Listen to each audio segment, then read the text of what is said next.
কবি নজরুল ইসলাম বলেছেন, মসজিদের পাশে কবর দিও ভাই, কবর থেকে যেন মুয়াজ্জিনের আজান শুনতে পাই, এই গুনাহগার কবর আযাব থেকে পাইবে রেহাই।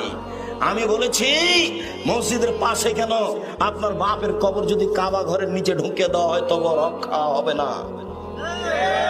নিচের মাঠে মানুষ কর্ম দিয়ে রক্ষা পেতে পারে। অতএব নজরুল ইসলামের এই বাক্য ভুল হয়েছে। আমি নজরুল ইসলাম সাহেবের অপমান করেছি, এ কথা ভুল।